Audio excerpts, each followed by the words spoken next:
안녕하십니까. 감정노동연구소 그리고 본능대학교 대표 김태흥 인사드립니다. 인간의 리더십을 본능으로 해석하고 한 발짝 더 깊이 해석해보는 그런 시간입니다. 오늘은 히틀러와 집단 동조 심리에 대해서 알아보고자 합니다. 히틀러 하면은 2차 세계대전이 생각이 나죠. 그런데 여기서 궁금한 것은 어떻게 독일 국민들은 그 히틀러의 광기에 그렇게 전폭적인 지지를 보낼 수 있었는가 하는 것입니다. 전 세계를 전쟁의 광기로 몰아붙이고 그것도 부족해 유대인들을 참혹하게 학살하고 이런 많은 전쟁 범죄에서 많은 국민들은 눈을 감거나 지지를 보내거나 아예 거기에 가담해서 전폭적인 성원을 보내기도 하였습니다. 오늘날에도 이런 잘못된 리더십이 종종 벌어지곤 합니다.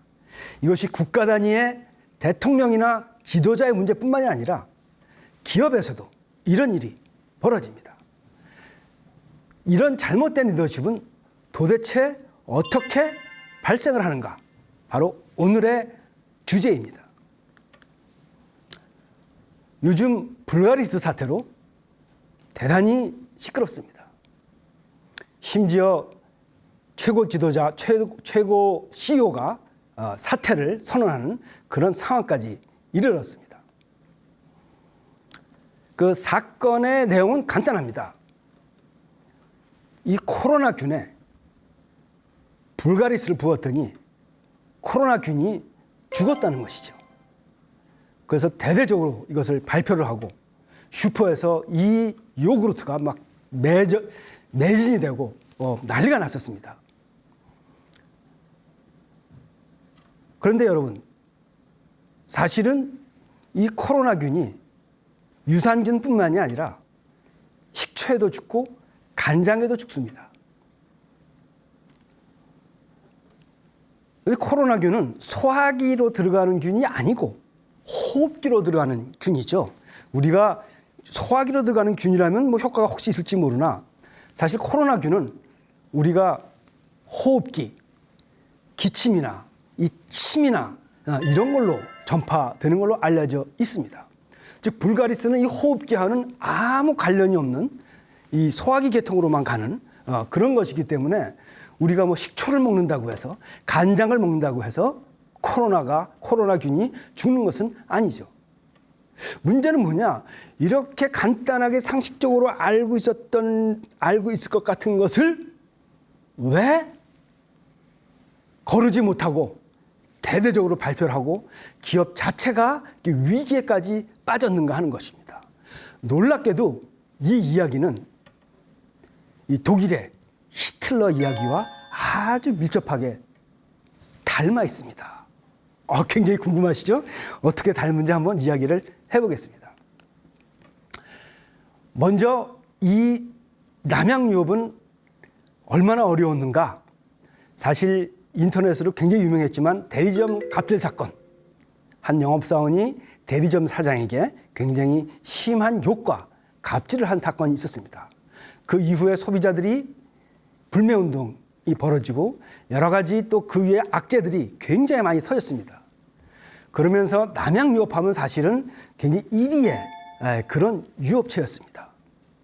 다른 업체에서 감히 덤비지를 못하는 그런 회사였었죠. 매출액도 그랬고 시가총액도 그랬습니다. 한 주당 가격이 100만 원에서 떨어진 적이 없었습니다. 그런데 이 갑질 사건 이후 회사가 위기에 처하게 됩니다. 이 표에서 보시는 것처럼 남양유업과 매일유업이 경쟁 관계에 있는데 매출도 역전이 됩니다. 2012년에서 2018년 기준으로 보면. 또 시가총액도 역전이 돼버립니다. 사실 1990년대나 2000년대 초에 기준으로 봐서는 이 매일유업이 남양유업을 출한다는 것은 사실은 꿈도 꾸지 못하는 그런 상태였었습니다. 그런데 이런 일이 실제로 벌어진 겁니다. 남양유업에서는 어떤 일이 벌어진 것이죠? 바로 굉장히 절박했습니다. 사실 이런 상황은 이렇게 매출이 떨어지거나 이 시가총액이 떨어지는 이런 상황은 남양에서는 한 번도 겪어보지 못한 그런 상황이고 회사에서도 절대절명의 위기였습니다. 이것이 뭐죠? 바로 절박함입니다. 절박함. 그래서 이 잘못된 리더십의 전제 조건의 첫 번째가 굉장히 절박함에 있어야 된다는 것입니다. 두 번째가 바로 이 집단 동조 심리라는 것입니다. 히틀러의 이야기로 다시 한번 돌아가 볼까요? 독일 국민이 히틀러에게 절대적인 지지를 보낸 배경, 첫 번째가 뭐냐면 바로 경제적인 절박함입니다. 그 당시 그 독일은 1차 세계대전을 패전을 했습니다. 패전을 하고 베르사유 조약이라는 걸 맺는데 이 전쟁 배상금이 어마어마했습니다. 1920년도에 독일의 1년 예산이 약 60억에서 70억 마르크인데 배상금을 1320억 마르크로 내라. 그것도 금을 기준으로 배상해라. 이게 어떤 의미냐?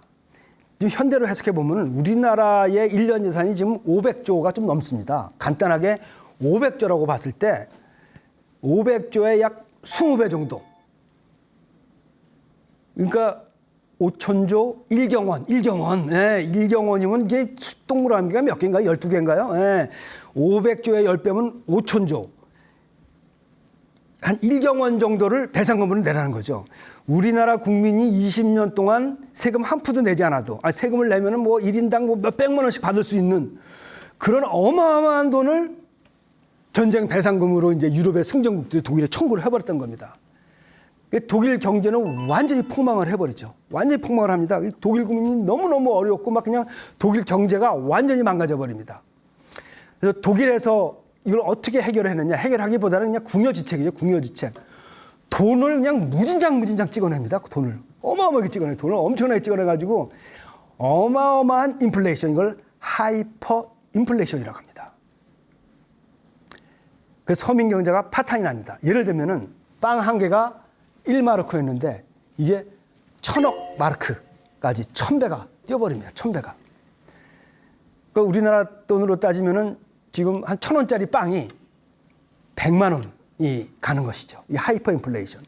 이런 나라들이 몇 나라 있는데 지금 대표적으로 남미의 그 베네수엘라가 지금 돈을 어마어마하게 찍어내가지고 빵을 살려면 거의 리어카로 돈을 들고 가야 되는 그런 지경에 빠져 있는데 이런 하이퍼 초인플레이션의 배경에는 바로 이 무분별한 화폐 발행이 있습니다. 근데 독일은 이렇게라도 찍어내야 전쟁 배상금이라도 갚는 그런 지경에 놓여 있었기 때문에 이렇게 자기 나라 경제를 스스로 망쳐가면서까지 이런 일을 벌였던 것이죠. 그 당시에 그 독일에 농담이 하나 있습니다. 두 형제가 살았는데 한 형제는 한 동생은 맨날 술만 먹고 일도 하지 않고 공부도 하지 않고 술만 먹었다고 합니다. 근데 술을 먹고 남은 술병을 그냥 쭉 모아놨습니다. 쭉 모아놨는데 형은 술도 안 먹고 공부만 열심히 해가지고 취직을 했답니다. 취직을 해가지고 월급을 받았는데 그 월급이 빵 한 개도 살 수 없는 돈이 돼버린 거예요. 빵 한 개도. 그런데 동생이 모아놓은 이 병값은 어마어마하게 올라가지고 형의 월급의 몇십 배가 돼버렸다고 합니다. 이게 바로 이 하이퍼 인플레이션. 하이퍼 인플레이션은 바로 이 실물 자산을 쥐고 있어야 되는 것이죠. 이 실물 자산을 쥐고 있었던 사람이 누구냐? 바로 유대인들이었습니다. 유대인들이 금유업을 하면서 독일에서 프랑스에서 어마어마한 부를 축적을 했죠. 그리고 지금도 전 세계의 금융업을 많이 장악을 하고 있습니다. 독일 경제가 무너지면서 유대인에 대한 증오. 사실은 그 원천은 유대인 때문에 그런 것이 아니고 전쟁 배상금 때문에 이루어졌는데 워낙 절박하다 보니까 그 화살이 전부 다 유대인한테 가버린 겁니다. 이 절박함이. 그래서 이 히틀러의 2차 세계대전에 국민들이 보낸 그 지지의 첫 번째 배경은 뭐냐? 바로 이 경제적인 절박함이 있었다. 두 번째는 무엇이냐? 바로 집단 동조의식입니다. 집단 동조의식이 어찌 보면 이번 시간에 가장 중요한 이야기이기도 합니다. 무슨 얘기냐? 히틀러는 독일 국민 앞에서 이런 연설을 합니다. 독일이라는 깃발 아래 하나가 되면 우리는 무엇이든 해낼 수 있고 우리는 강해질 수 있으며 성공할 수 있습니다. 이게 무슨 뜻일까요? 겉으로 보기엔 굉장히 멋있는 말 같지만 그 내면은 굉장히 무서운 이야기가 숨어 있습니다. 무엇이든 해낼 수 있고 우리는 전쟁도 할 수 있고 유태인도 죽일 수 있고 강해질 수 있으며 뭐예요? 전 세계를 지배할 수 있다는 얘기입니다. 그런데 여기에 독일 국민들이 전폭적인 지지를 보내고 그런 비이성적인 광기에 지지를 보내거나 침묵합니다. 왜 그걸 동조할 수 있었을까요? 심지어 학자들까지도 거기에 대한 이론을 제시하고 지지를 합니다. 그런 지지가 지금 고도로 발달된 이런 4차 산업혁명 시대에도 히틀러의 독일 같은 비이성적인 집단 지지가 이루어질까요? 인공지능이 모든 것을 결정하고 인공지능이 굉장히 우리보다 빠른 판단을 하고 또 창의성이 중요시되는 이런 시대에도 무엇이든 할 수 있고 전쟁도 할 수 있다는 이런 지도자가 나온다면 국민들이 전폭적인 지지를 보낼 수 있을까요? 이 TV를 보시는 여러분들도 자신하실 수 있을까요? 문제를 하나 드리겠습니다. 아마 이 문제는 문제 같지도 않은 문제라고 보실 수도 있습니다. 이 문제가 뭐냐? 이런 겁니다. 여기 보시는 X막대 그래프와 길이가 같은 그래프는 어떤 거일까요? A일까요? B일까요? C일까요? A요? B요? C요? 이거 물어보는 자체가 우습죠, 그죠? 예, 물어보는 자체가 우습습니다. 물어보는 자체가 오히려 이거 무슨 의도가 있는 거 아니야? 뭐 이렇게 생각할 수도 있고, 오히려 어린 아이들 같으면은 아니 선생님 그걸 문제라고 내서요? 당연히 B지, 그죠? 예, 라고 얘기합니다. 근데 이것을 한 집단을 만들어 놓으면 양상이 좀 달라집니다. 예, 아니 X와 같은 건 B죠, 당연히. 근데 어떻게 실험을 하느냐? 이렇게 10명을 실험자를 앉혀놓습니다. 10명을 실험을 앉혀놓는데 사실은 이 피실험자 10명이 다 피실험자가 아니고 9명은 다 미리 짠 사람입니다. 그러니까 요 네 분이 앉아있잖아요. 그건 3명은 짠 사람이고 한 사람은 안 짠 거예요. 한 사람만 진짜 실험자입니다. 그런 식으로 실험을 한 겁니다. 그래서 저 파란색 의자에는 정말 순수하게 실험 대상자가 앉습니다. 파란색 의자는. 나머지 검은색 의자 9명은 미리 이제 이 실험을 주도한 사람과 이제 입을 맞추는 거예요. 뭐라고 입을 맞춰요? 요 X라는 그래프와 길이가 같은 그래프는 어떤 겁니다. 그러면 전부 다 C라고 대답하기로. 일당 받고 이렇게 전부 다 일당 받고 무조건 천연덕스럽게 대답을 합니다. 천연덕스럽게 아주 뭐 얼굴색 하나 변하지 않고 연습까지 합니다. 연습까지. 예. 그리고 맨 마지막에 물어보는 사람이 저 파란색 의자에 앉은 사람이에요. 예. 자기 옆에서부터 시작하는 옆에서부터. 자, 저 X와 길이가 같은 것은 어떤 그래프입니까? 당연하다는 듯이 예, C입니다. 옆에 사람도 C입니다. 여기도 C입니다. 한 5번째 넘어가면 이제 얼굴이 일그러지기 시작해요. 피실험자가.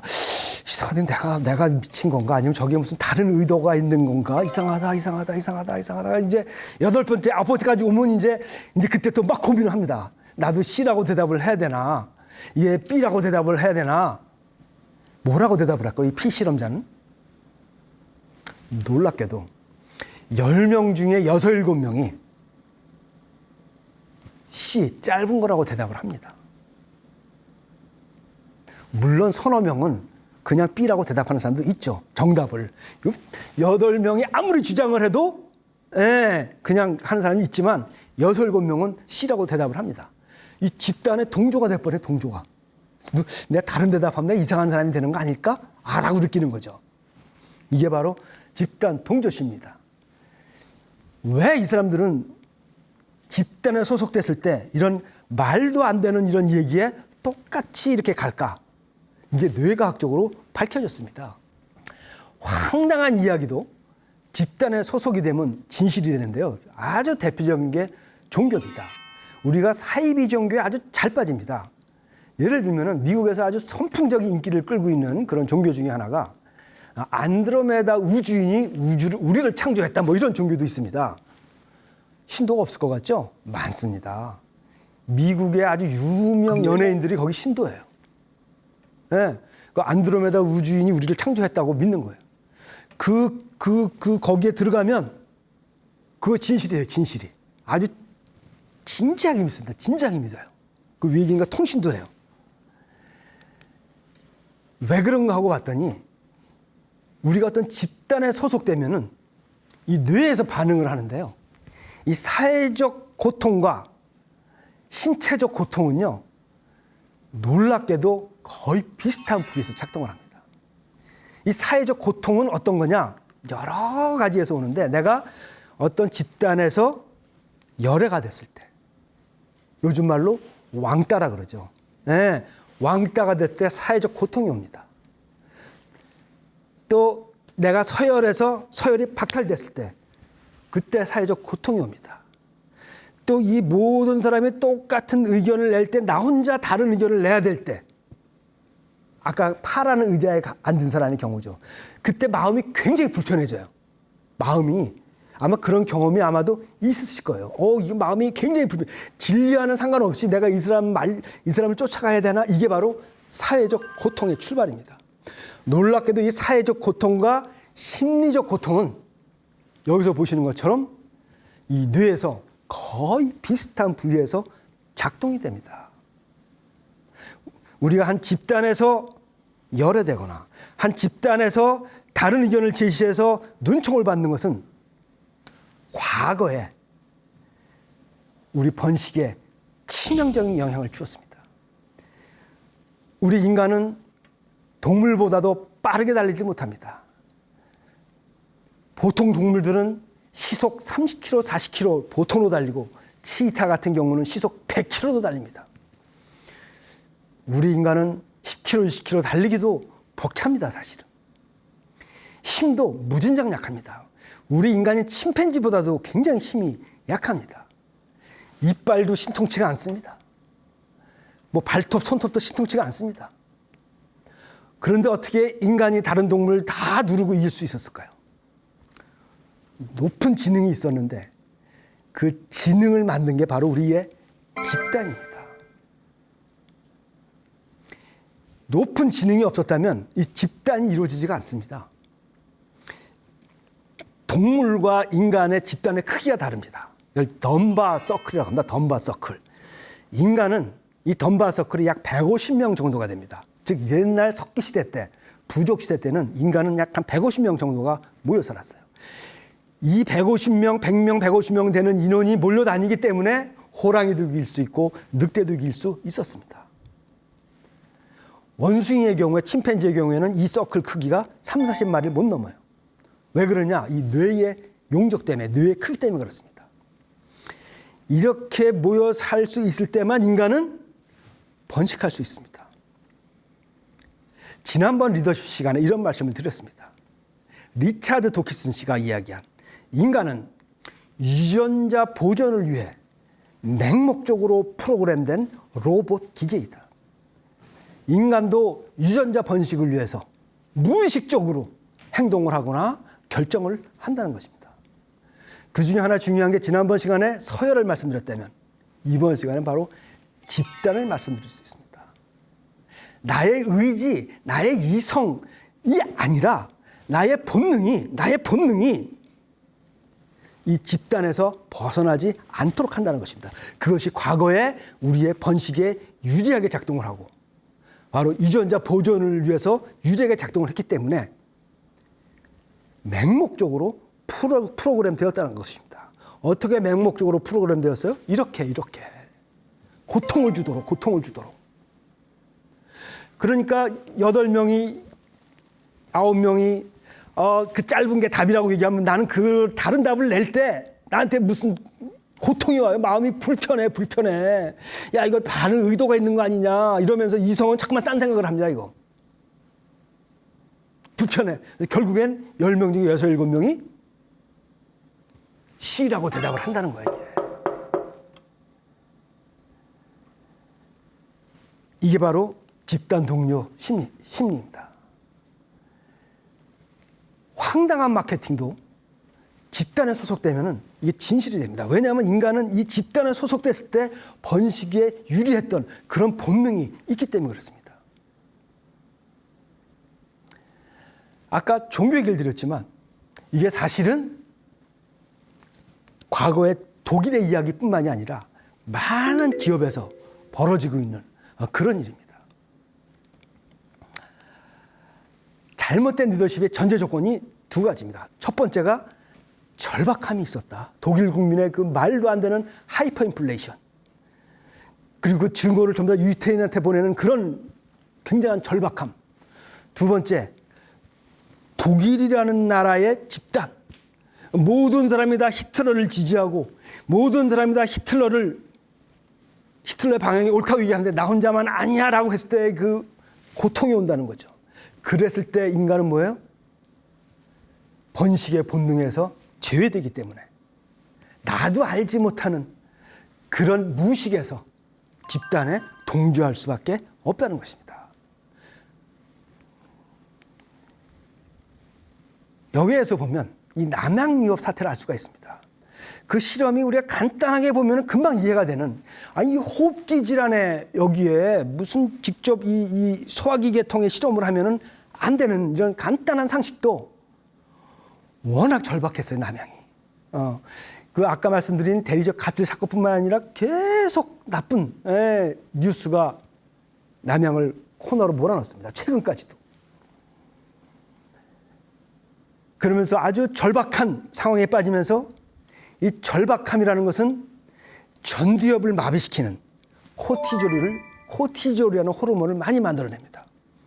그래서 판단력이 흐려진 상태에서 한 기업에 소속돼 있으면은 그 기업에서 기업의 리더가 내린 결정은 전부 다 옳은 걸로 착각할 수밖에 없는, 아니면은 거기에 동조할 수밖에 없는, 거기에 동조하지 않으면 어떻게 돼요? 마음이 불편해요. 그게 과거에 번식에 유리했었으니까. 딴 사례 하나 볼까요? 저는 쌍용 자동차를 굉장히 좋아했습니다. 사실 우리나라 자동차 시장에서 뼈대가 있는 자동차가 있죠. 이것을 바디 온 프레임, 옛날에는 이제 바디 프레임이라고 했는데 이 쇠로 된 프레임을 만드는 유일한 회사가 바로 이 쌍용입니다. 그리고 나머지는 전부 다 모노코크 바디라 그래서 이 프레임이 없습니다. 물론 이제 기아에서 한 종류 모합이라는 종류가 이제 나오긴 하지만 대부분이 모노코크 바디고, 차종이 이 4륜 구동으로 바디온 프레임, 쇠에 이 프레임이 있는 자동차는 이 쌍용이 이 원조로서 굉장히 유명했습니다. 근데 쌍용이 여러 가지 일을 겪으면서 굉장히 어렵고 뭐 그 구조정도 들어가고 뭐 여러 가지 그 적자가 나면 굉장히 어려운데 쌍용을 살려주는 그런 자동차가 나왔는데 그게 뭐냐면 티볼리였습니다. 티볼리가 나오면서 쌍용이 완전히 재기의 발판을 마련을 하고 소형 SUV 시장을 장악을 하기 시작했고, 그 뒤이어서 이제 현대나 다른 차들이 소형 SUV 시장을 뒤늦게 내놓는 그럴 정도로 아주 쌍용을 살려낸 그런 차가 있었죠. 근데 그 뒤에 계속 쌍용이 헛발질을 합니다. 저는 그 헛발질을 오늘 말씀드린 첫 번째 절박함, 두 번째 바로 집단 동료 심리라는 이런 관점에서 이야기해보고자 합니다. 바로 히틀러 시대의 독일 국민과 똑같은 입장이죠. 여기 보시는 차량이 티볼리일까요? 코란도일까요? 코란도입니다. 코란도. 어우, 차이다 좀 아시는 거. 아, 코란도라고 써있네요. 그죠? 예, 코란도 써있는데, 저기 안 써있으면은, 저기 티볼리인지 코란도인지 잘 모릅니다, 사실은. 요쪽에 빨간색이 티볼리라는 차고, 오른쪽이 코란도라는 차입니다. 코란도. 근데 거의 비슷하게 생겼죠? 거의 비슷하게 생겼어요. 오늘 한번 이 얘기를 해보고자 하는 겁니다.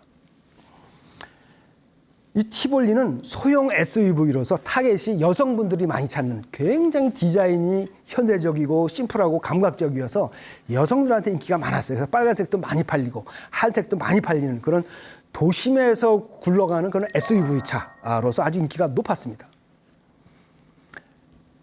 이 성공에 취해서인지 이 코란도 신차를 냈는데 이 코란도도 티볼리와 거의 비슷한 그런 디자인을 낸 거예요. 그래서 얼핏 보면은 저게 꼭 티볼리처럼 보여요. 저도 차를 금방 보면 아는 사람인데도 야, 저 티볼리 멋있네 하고 가까이서 보면 코란도예요, 코란도. 근데 코란도는 원래 어떤 브랜드 이미지를 갖고 있었느냐? 차를 아시는 분은 아실 거예요. 코란도라는 차는요, 원래 이게 옛날 뉴 코란도라는 차인데 이런 차였습니다. 이 뉴 코란도는 터프함의 상징이었었고, 남성의 상징이었었고, 그리고 거칠은 비포장도를 달리는, 오프로드를 달리는 그런 차의 대명사였습니다. 이 차는 프레임이 있는 아주 딱딱한 그런 차였고, 프레임 위에 바디가 올려진 바디온 프레임 바디 차량이었습니다. 그래서 이 당시에 이 뉴코란도라는 차의 그런 매니아들이 지금도 많이 남아있습니다. 그래서 차를 아시는 분들은 코란도 그러면은 남성적인 차, 오프로드용 차, 이 프레임이 있는 차, 아주 강력한 차, 힘이 있는 차, 좀 둔탁하지만 막 산 넘고 이 비포장도로를 마구마구 갈 수 있는 차, 이 도심에서 살살 다니는 이런 차가 아닌 그런 브랜드 가치를 갖고 있는 게 바로 코란도 브랜드의 정체성입니다. 여러분, 요즘 상품을 그 제품의 속성으로 살까요? 아니면 브랜드의 정체성으로 살까요? 사실은 브랜드의 정체성으로 삽니다. 명품 가방 300만 원, 1000만 원씩 합니다. 그 재료비가 100만 원이나 될까요? 안 됩니다. 아마 10만 원 될까요? 모르겠어요. 근데 그거를 막 300만 원, 500만 원, 1000만 원 주고 사요. 순전히 브랜드의 정체성을 보고 사는 겁니다. 즉 제품 자체의 가치, 그것만 가지고는 한계가 있는 거죠. 지금 시대는 소비자들이 이 브랜드의 이미지, 브랜드의 정체성, 브랜드의 가치를 보고 사는 겁니다. 그래서 자동차 광고나 옷 광고도 그렇게 하지 않습니까? 그렇다면 우리가 이 코란도 같은 거의 정체성이 무엇인가? 그것을 알아야 됩니다. 그 코란도의 정체성은 이 자동차를 아는 사람들은 전부 다 이 강력한 남성적인 이미지, 사륜구동, 프레임, 뭐 이런 등등의 아주 터프한 그런 이미지들이 있고 이걸로 사실 굉장히 히트를 쳤었습니다. 그래서 코란도가 새로 나올 적에 많은 전문가들이 옛날의 이미지를 살려서 레트로 디자인으로 하자. 옛날의 그 디자인을 좀 살려가지고 현대적 감각으로 다시 한번 만들어보자. 라는 의견들을 외부에서 굉장히 많이 줬습니다. 대단히 많이 줬습니다. 결과는 어땠을까요? 내부에서 무시를 해버렸습니다. 그리고 나온 디자인이 바로 이 디자인이죠. 이 디자인. 결과는 어땠을까요? 폭망했습니다. 아니 여러분 생각해 보십시오. 코란도를 딱 새로 사가지고 끌고 나가는데 야, 너 참 멋있다 야. 티볼리 장난 아닌데 기분 좋겠습니까? 나쁘겠습니까? 기분이 나쁘죠. 코란도 샀는데 티볼리 샀다 그러면은 그래가지고 저기 코란도가 완전히 망해버렸어요. 그래가지고 지금 이 야심차게 내놨던 저 코란도의 폭망 때문에 지금 쌍용 자동차가 지금 법정 관리에 들어가 버린 그런 절대절명의 위기에 지금 빠져 있지 않습니까? 사실 이 자동차에서 여러 가지 종류의 디자인을 통일시키는 것을 패밀리 룩이라고 합니다. 패밀리 룩이라고 하는데 이 패밀리 룩을 대개 이 탑다운 방식으로 합니다. 탑다운 방식이 뭐냐? 최상위 차종의 디자인을 아래 차종이 베껴서 비슷하게 만드는 겁니다. 바텀업, 밑에서 위로 가는 거는 잘 하질 않습니다. 바텀업이 뭐냐? 예를 들면은 경차 디자인을 그 위에 소나타에도 쓰고 그 위에 뭐 그랜저에도 쓰고 그러면은 소나타나 그랜저 타는 사람이 기분이 좋을까요? 나쁩니다. 예, 그래서 자동차의 패밀리룩은 최상위 기종을 먼저 정한 다음에 아래 기종들이 상위 기종 디자인을 따라하는 그런 추세로 되게 합니다. 그래 아래 기종을 타면서 얼핏 봐서 최상위 기종처럼 보이는 거죠. 그 세계 최고의 벤츠도 그렇게 할까요? 그렇게 합니다. 예, 이게 지금 벤츠의 패밀리룩인데 전혀 다른 차입니다. 세 개가 다. 맨 왼쪽이 무슨 차냐? S클래스. 제일 비싼 차입니다. 중간이 E클래스. 맨 오른쪽이 C클래스. 제일 싼 차입니다. 벤츠에서. 등급이 완전히 다른 차인데 비슷해 보이지 않습니까? 그 어떤 디자인이 제일 먼저 나왔느냐? S클래스 차가 제일 먼저 나왔습니다.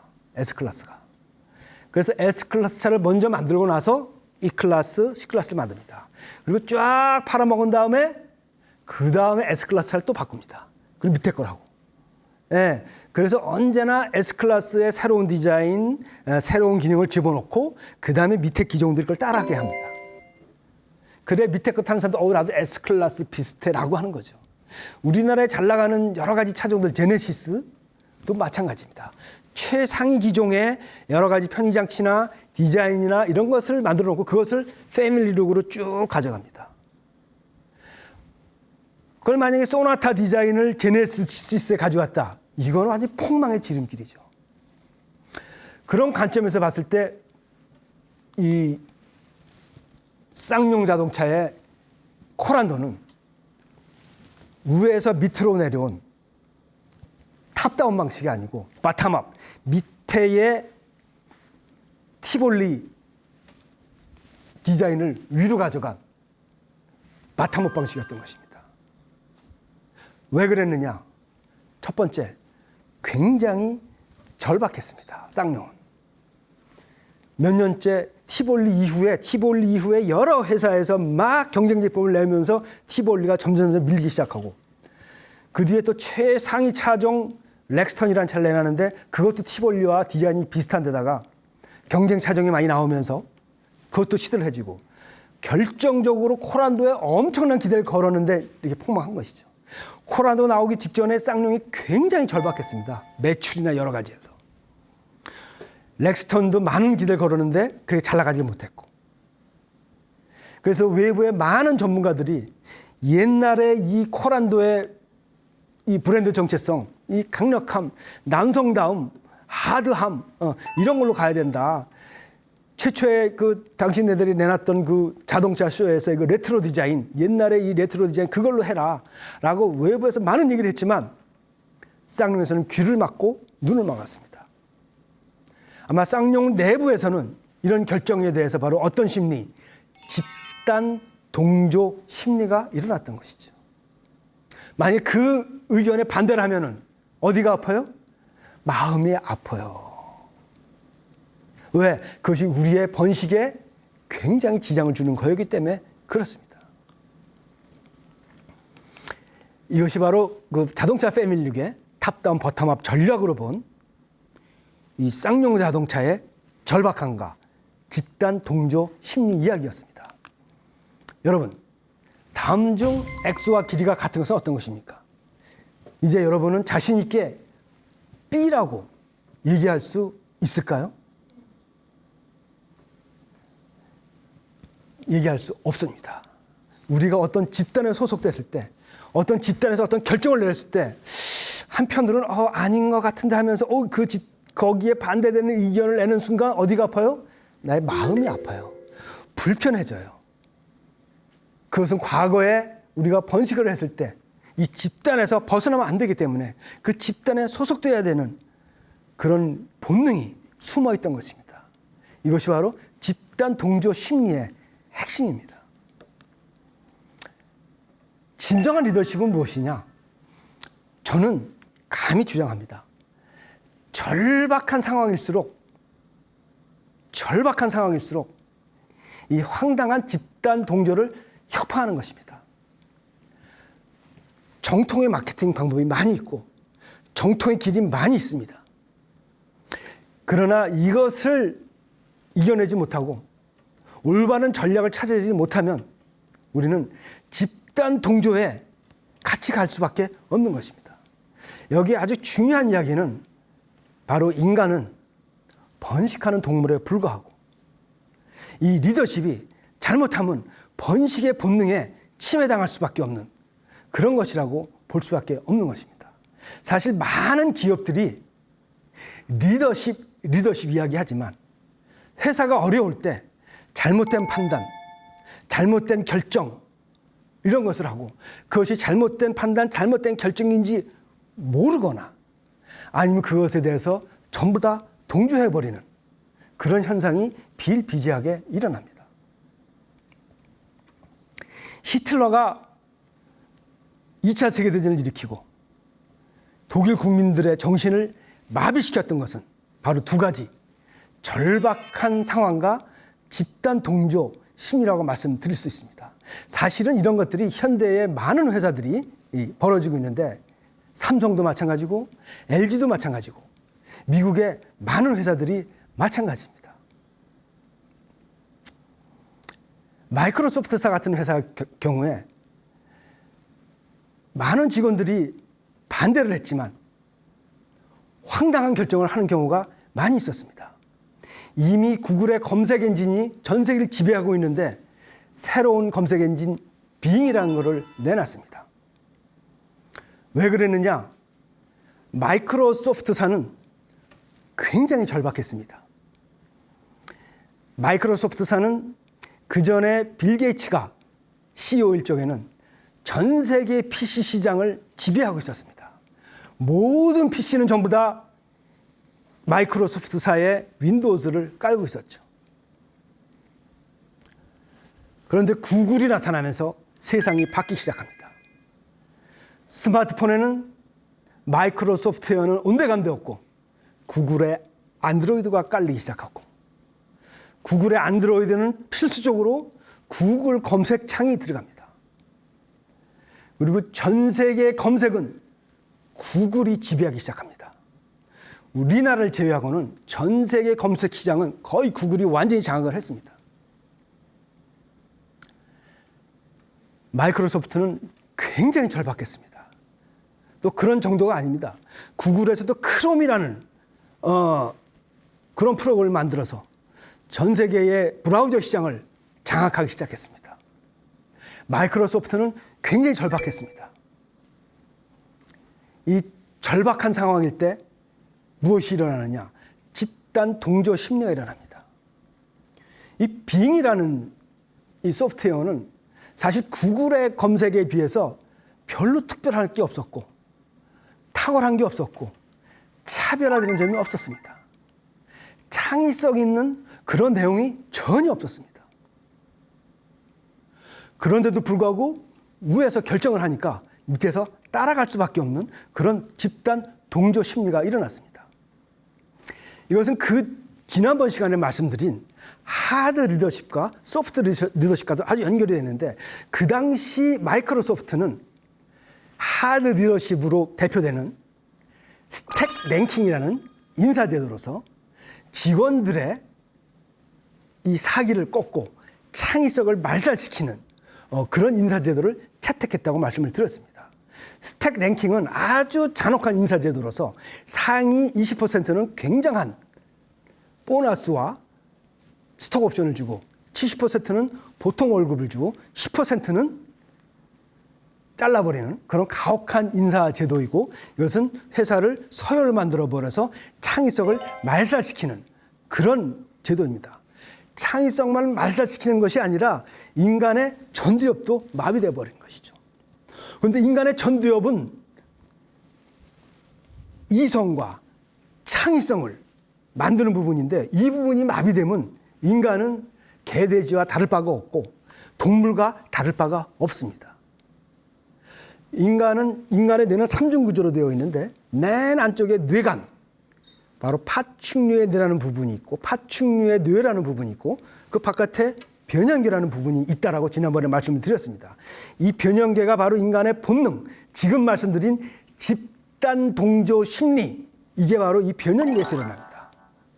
이 변연계는 인간의 번식 본능, 성적 본능, 이런 것을 관장을 합니다. 그래서 내가 여기에 벗어나면 나는 번식에 제외돼라는 것을 아주 강력하게 제어하는 게 바로 이 변연계입니다.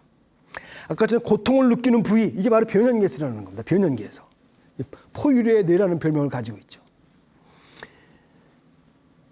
그리고 맨 바깥에 인간의 뇌, 영장류의 뇌라는 별명을 가진 피질, 두뇌 피질, 그 중에서도 이 전두엽인데 이 마이크로소프트사의 인사제도는 전두엽을 마비시키는 호르몬 코티졸로 인해서 창의성이 말살되고